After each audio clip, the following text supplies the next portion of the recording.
je vous propose de voir ensemble les 4 piliers fondamentaux qui permettent de réussir au mieux un potager biologique, espérer réussir au mieux la pleine saison, espérer les plus belles récoltes. Donc on va faire cela au travers de 4 vidéos. On va commencer aujourd'hui avec la première thématique qui va être la thématique phare de l'eau. J'ai fait beaucoup d'erreurs les premières années, j'ai complètement sous-estimé notamment le besoin en eau par chez moi dans le sud de la France. Donc dans cette vidéo, on va dans un premier temps comprendre vraiment ce besoin en eau, qu'est-ce qui le génère. On va voir aussi comment y répondre, comment essayer de le réduire et comment essayer aussi de profiter au maximum de la ressource naturelle en eau qui est la pluie. Donc beaucoup de choses à voir. Alors on est parti pour cette nouvelle vidéo.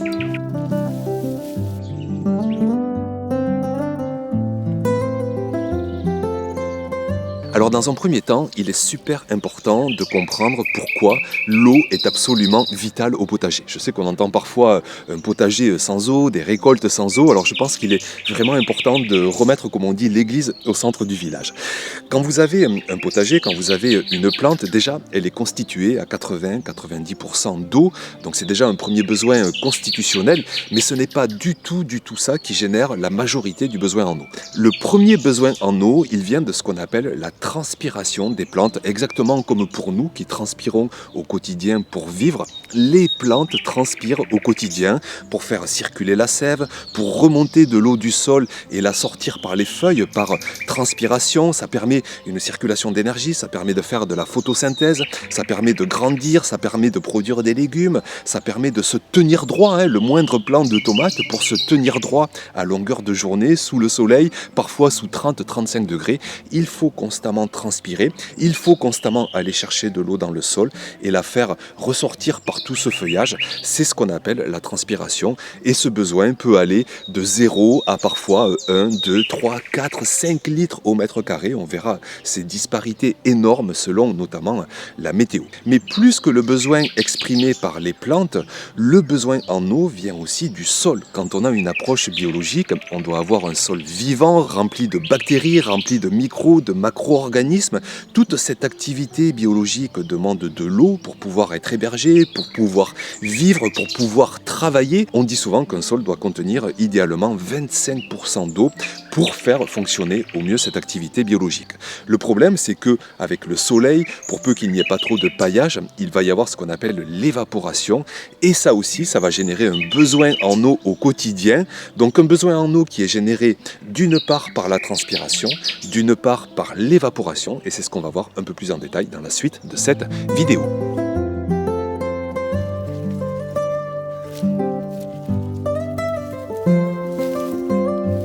Alors pour bien comprendre ce besoin en eau, vraiment j'ai envie que vous compreniez au maximum cette différence entre le besoin en eau généré par l'évaporation et le besoin en eau généré par la transpiration. Je vous donne un exemple concret. Quand vous implantez 4 petits plants de tomates sur 1 mètre carré, pour peu en plus qu'il n'y ait pas de paillage, si jamais il y a une journée à 25-30 degrés avec un peu de vent, le besoin en eau va être généré par l'évaporation et très peu par la transpiration puisque les plants sont tout petits. Mais par contre, le fait que les plants soient tout petits, qu'ils n'ombragent pas le sol, qu'il n'y ait pas de paillage, il va y avoir un besoin en eau généré par l'évaporation. S'il fait 30 degrés, du soleil, que le sol est à nu, l'évaporation de l'eau dans le sol peut monter jusqu'à 3, 4, 5 litres au mètre carré. Ça peut monter très vite. Vous le voyez, quand vous étendez du linge par une journée chaude, ensoleillée, un peu venteuse, ça sèche très vite, l'eau qui s'évapore, et c'est exactement pareil dans le sol. Donc ça, c'est le premier besoin en eau généré par l'évaporation qui, je vous le répète, selon la météo, peut aller de 0 jusqu'à 5, 6, parfois même 7 litres au mètre carré par jour. En plus de ça, donc, se présente le besoin en eau généré par la transpiration. Je vous prends toujours cet exemple des 4 plants de tomates. Imaginez maintenant qu'ils soient adultes, qu'ils fassent 1,50 m chacun de hauteur, avec 20-30 branches chacun, avec donc un énorme feuillage. Eh bien, tout ce feuillage va faire de l'ombrage au sol, donc l'évaporation va baisser, mais par contre la transpiration de ces plants de tomates va générer à son tour un énorme besoin en eau. Chacun des plants va pomper de l'eau dans le sol pour constamment transpirer, pour se constituer, pour grandir, pour produire des légumes, pour faire circuler la sève, pour se maintenir droit. Et cette transpiration, elle aussi, peut générer un besoin selon la météo qui va aller de 0 à 1, 2, 3, 4, 5, parfois 6 litres au mètre carré par jour. Et donc, le besoin total au mètre carré est une addition du besoin en eau généré d'une part par l'évaporation et du besoin en eau généré d'autre part par la transpiration. C'est ce qu'on appelle l'évapotranspiration. Et ce besoin, on va le voir, est extrêmement disparate. C'est pourquoi il ne faut jamais copier un jardinier qui n'est pas de votre région, qui est à l'opposé de la France, parce que parfois, les besoins vont être multipliés ou divisés par 2, par 3, par 4, par 5, par 10 parfois. On va en parler plus en détail dans la suite de cette vidéo.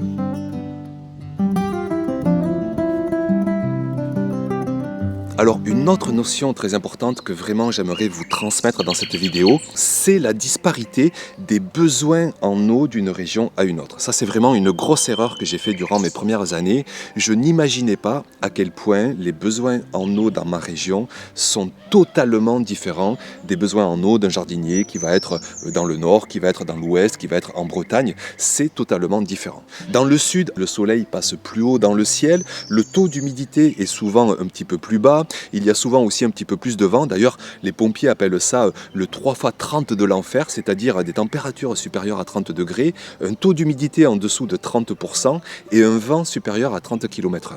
Quand vous avez ce 3 x 30, eh bien, je peux vous dire qu'entre la transpiration des plants et entre l'évaporation dans le sol, le besoin en eau peut monter jusqu'à 10 litres au mètre carré par jour. Si vous avez 4 plants de tomates sur un mètre carré, je veux dire, c'est extrêmement calculé. Vous vous doutez bien que cette ressource en eau est très calculée pour tous les maraîchers à travers le monde entier. Vraiment, on étudie cette notion d'évapotranspiration. Il y a un site d'ailleurs en France qui s'appelle agrométéorologie.fr et on peut suivre pour chaque jour selon les régions. Je me souviens l'avoir fait l'été dernier et justement, je voyais que pour une même journée, entre le curseur que j'avais déplacé en Bretagne où il y avait tout juste 1 litre d'eau de besoin au quotidien au mètre carré, ça allait jusqu'à 11, 12, parfois même 13 litres au mètre carré sur des zones comme Nice, sur la Côte d'Azur par exemple. Alors je caricature un petit peu parce que parfois ça peut être l'inverse, s'il fait très dégagé, très beau en Bretagne et que c'est gris sur la Côte d'Azur, eh bien les besoins en eau peuvent être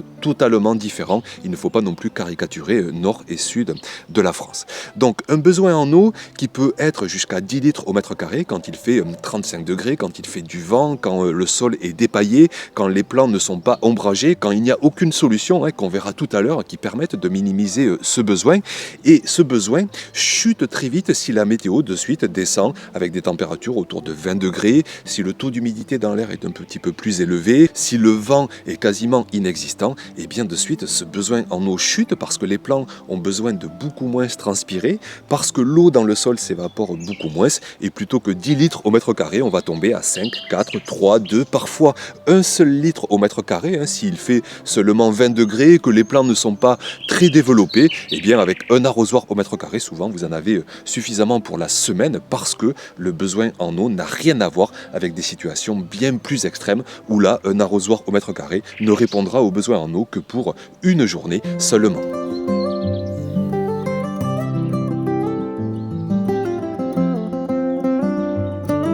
Alors à la question, quelle quantité d'arrosage amener à son potager, vous comprenez que la réponse est très difficile. D'ailleurs, la réponse est plutôt une question. Quelle météo il fait chez toi? Quels sont les stades de développement de tes cultures? Et ça permet d'avoir un ordre de grandeur entre l'évaporation et la transpiration. Néanmoins, on peut justement donner des ordres de grandeur. On dit souvent que le besoin en eau est autour de 4 à 6 litres au mètre carré, plutôt dans les régions du sud. Il est seulement de 2 à 3 litres par mètre carré dans les régions du nord. C'est vraiment pour vous donner un ordre de grandeur, mais comprenez que cet ordre de grandeur, il peut aller grandement à la baisse, pour peu qu'il fasse un peu gris. Quand il pleut, bien sûr, le besoin est négatif, on en parlera tout à l'heure, il remplit la réserve en eau du sol, mais quand il fait très chaud, quand vous descendez dans des régions méditerranéennes, quand vous êtes soumis à des canicules, quand il y a un peu de vent, et bien là, le besoin se démultiplie encore plus, et il faut raisonner autrement que 2, 3, 4, 5 ou 6 litres. Parfois, il faut élargir la fourchette pour répondre à ce besoin en eau. Autre chose aussi qu'on peut faire pour répondre au mieux à ce besoin en eau, c'est de raisonner en finalité. Je parle souvent d'un sol humide comme une éponge essorée, ça correspond en fait à un sol qui va contenir 25% d'eau dans son volume, le reste c'est 25% d'air et puis 50% de terre, tout ce qui est limon, argile, sable, un petit peu de matière organique aussi, et donc cette eau doit représenter 25% pour garder la structure du sol, pour garder ce liant, pour garder, vous savez, ce côté grumeleux, couscous, pour garder cette liaison vraiment qui fait que le sol est structuré et durable pour permettre à l'activité biologique aussi de fonctionner, pour permettre aux plantes de se nourrir.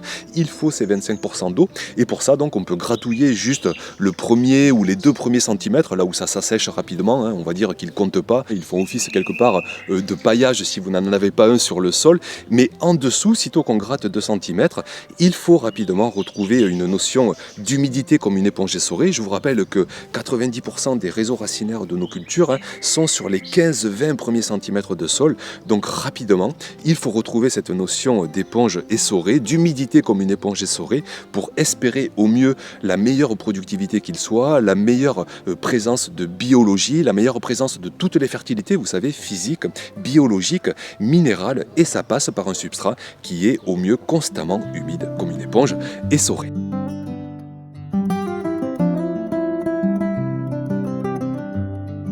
Alors attention du coup à ne pas aller dans les 2 extrêmes, à savoir un sol qui va trop s'assécher, on le ressent avec parfois une compaction, avec une activité biologique qui va s'arrêter, avec des micro-organismes qui vont descendre plus en profondeur. Donc la fertilité biologique va s'arrêter, tous nos composts, tous nos paillages ne vont plus pouvoir être décomposés, ne vont plus pouvoir être minéralisés, les cultures ne vont plus avoir à manger, ne vont plus pouvoir boire aussi, transpirer, aller chercher l'eau dans le sol. Donc c'est vite problématique.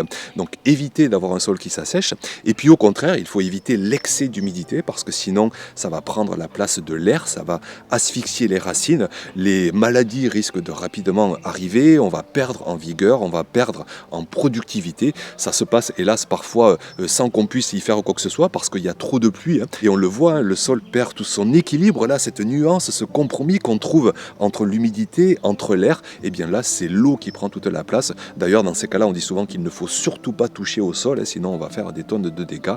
Donc avec l'excès de pluie on ne peut rien faire, mais par rapport à l'arrosage, mesurez bien, apprenez votre contexte de besoin en eau, entre l'évaporation, entre la transpiration, je vous répète, entre 0 et 10 litres par jour selon les journées, pour résumer grossièrement, et on essaie de répondre jour par jour, ou peut-être de façon plus espacée, on le verra tout à l'heure, à ce besoin en eau.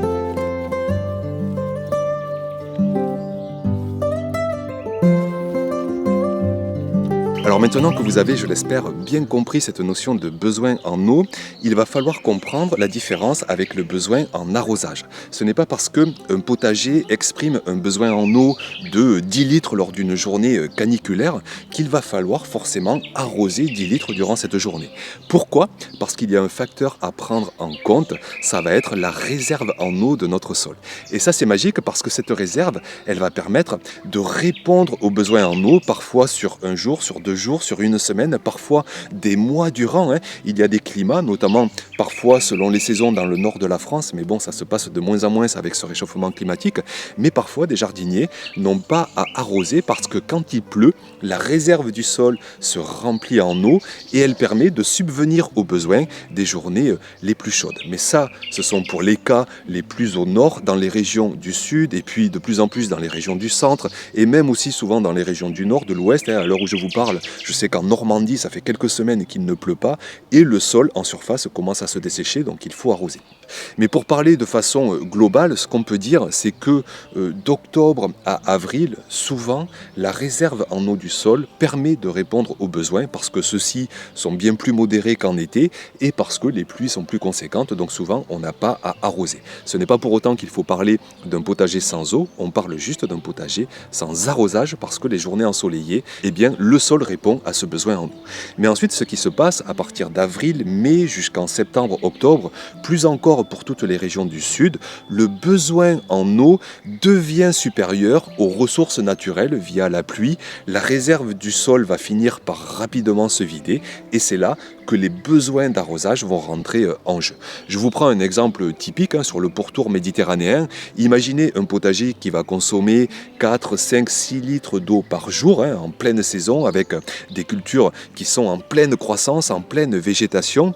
Imaginez que la réserve au mètre carré avec un bon sol, bien organique, du sable, du limon, de l'argile, elle peut contenir jusqu'à 40 litres d'eau au mètre carré, utilisable. Eh bien, ça donne 6 à 7 jours d'autonomie pour ce potager.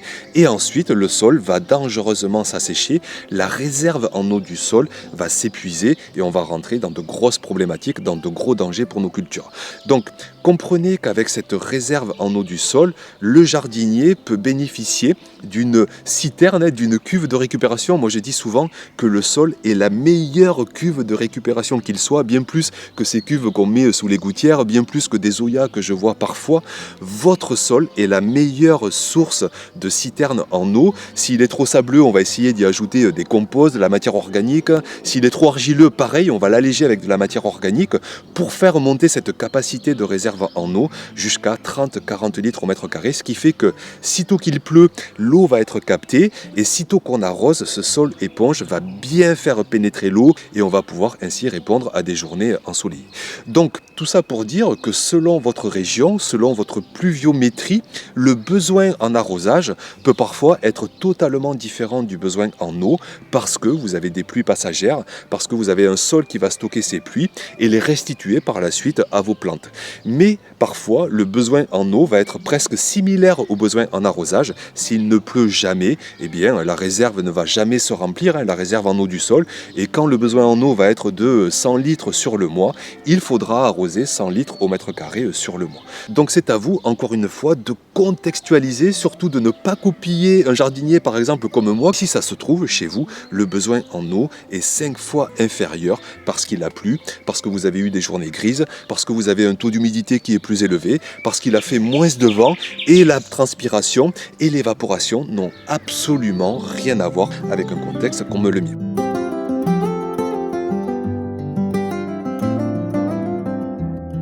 Alors ensuite, c'est une question d'ailleurs qu'on me pose souvent, est-ce que le besoin en eau est différent d'une culture à l'autre? Est-ce qu'une culture de courge ne va pas beaucoup plus transpirer par exemple qu'une culture de carotte? Alors oui, il y a une légère différence, mais cette différence reste minime par rapport aux besoins en eau globale du potager entre l'évaporation et la transpiration. En plus de ça, on va prendre par exemple une culture de courge. Oui, elle va plus transpirer qu'une culture de carotte, mais une culture de carotte, elle est tellement dense, les fans couvrent complètement le sol, ce qui fait que l'évaporation est très peu présente.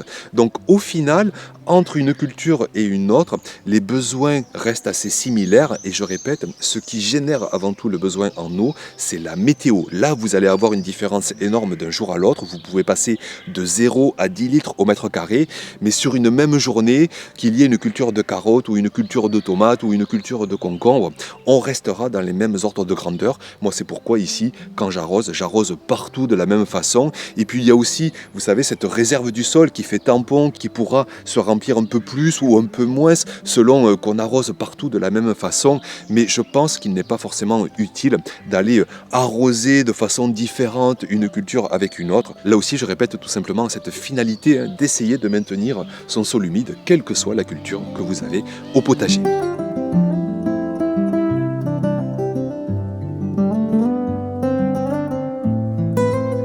Alors le besoin en eau dont on parle depuis le début de la vidéo, c'est un besoin en eau qui est généré quand aucune solution ne sont mises en place pour essayer de le réduire. C'est un besoin en eau qui est généré quand les cultures sont au plein soleil, quand le sol est au plein soleil. Mais maintenant, si on met en place une de ces solutions, on va pouvoir le réduire. Première solution qu'on peut envisager, c'est le paillage. Le paillage va permettre de réduire l'évaporation, on en a parlé en début de vidéo. Cette évaporation, elle peut monter à 2, 3, 4 litres au mètre carré, s'il fait très chaud, s'il fait beaucoup de vent. Si les cultures sont petites et ne font pas ombrage, rapidement, le sol peut s'assécher de plusieurs litres par jour.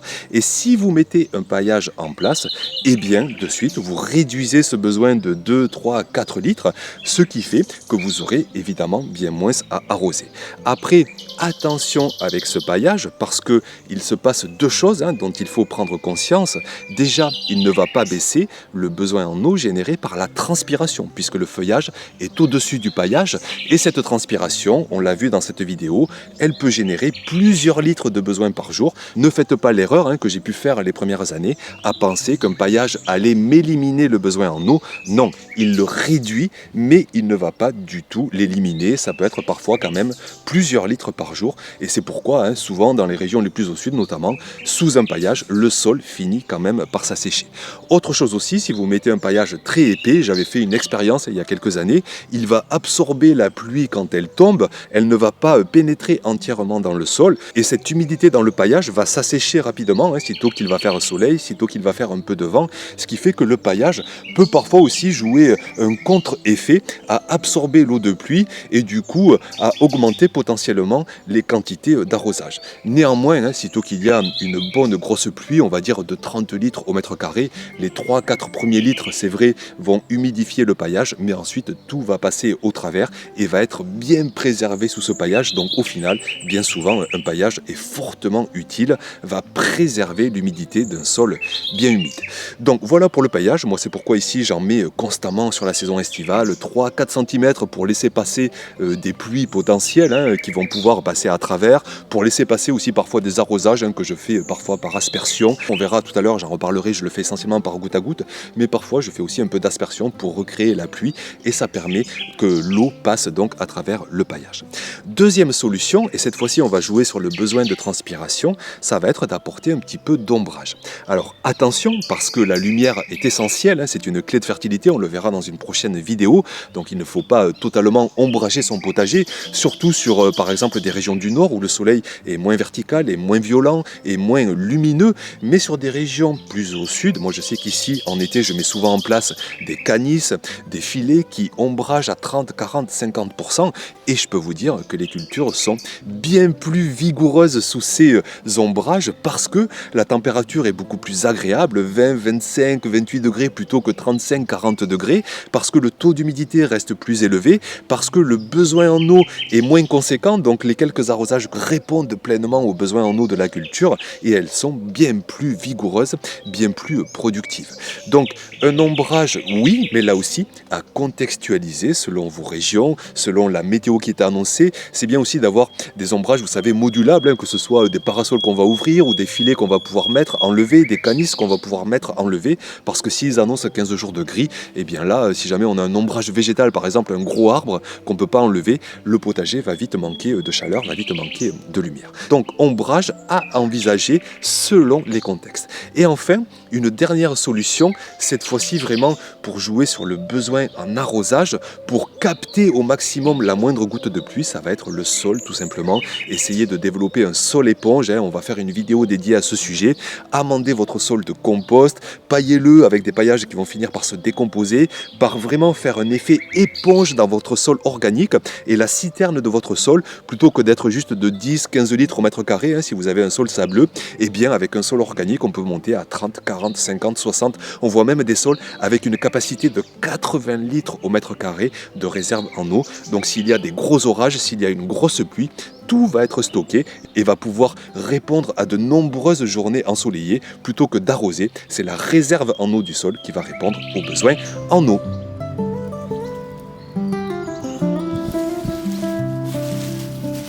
Et puis pour finir, on va parler rapidement de comment arroser, comment répondre à ce besoin en eau et quelles autres ressources que celles de la pluie on peut trouver pour son potager. Donc sur le fait de comment arroser, on peut déjà parler de fréquence. Ça va complètement dépendre de votre sol, de votre citerne. Si vous avez un sol sableux, eh bien il va falloir arroser fréquemment parce que au mètre carré, le sol ne peut stocker que 10-15 litres. Donc arroser parfois tous les jours. Il y a même des maraîchers qui sont obligés d'arroser 2 fois par jour et même des jardiniers qui sont obligés d'arroser 2 fois par jour parce que la réserve est très faible et sous canicule par exemple, il faut arroser vraiment fréquemment. Après, sitôt que vous avez du limon, sitôt que vous avez de l'argile, sitôt que vous avez de la matière organique, sitôt que vous avez un paillage, vous pouvez grandement espacer vos quantités parce que au mètre carré, votre sol va pouvoir stocker 20, 30, 40, 50 litres. Donc on peut se permettre d'arroser qu'une fois tous les 3 jours, 4 jours, 5 jours, 6 jours, 7 jours. Ça dépend de votre météo. Moi ici sur le pourtour méditerranéen, même en plein été, je peux parfois espacer mes arrosages de 3 à 4 jours. Je sais que mon besoin en eau est entre 3, 4, 5, parfois 10 litres sous des conditions extrêmes par jour au mètre carré. Je sais que ma citerne est très costaud parce que j'ai plein de matière organique. Donc je jongle un petit peu avec mes gouttes à gouttes, avec mes arrosoirs, avec parfois des jets oscillants pour répondre au mieux à ce besoin en eau. Donc adaptez votre fréquence à votre citerne, à votre texture de sol. Et puis ensuite, sur la façon d'arroser, eh bien vous avez différentes façons. Le goutte à goutte est chouette parce qu'on peut cibler vraiment les plants, cibler la ressource en eau auprès des racines, si on n'a pas de quoi arroser entièrement le sol. Vous avez l'arrosoir qui reste un moyen très pratique, notamment pour les petites surfaces. Moi-même ici sur grande surface, je m'en sers encore beaucoup parce que ça permet aussi d'apporter de l'attention, de faire le tour de son potager. C'est aussi une tâche qui peut être reposante si on n'a pas trop de surface, où là rapidement ça peut devenir contraignant. Et c'est là où c'est bien de mettre en place un goutte à goutte avec une programmation. Et comme ça on est tranquille. Vous avez aussi des jets oscillants. L'inconvénient c'est que ça va arroser sur le paillage.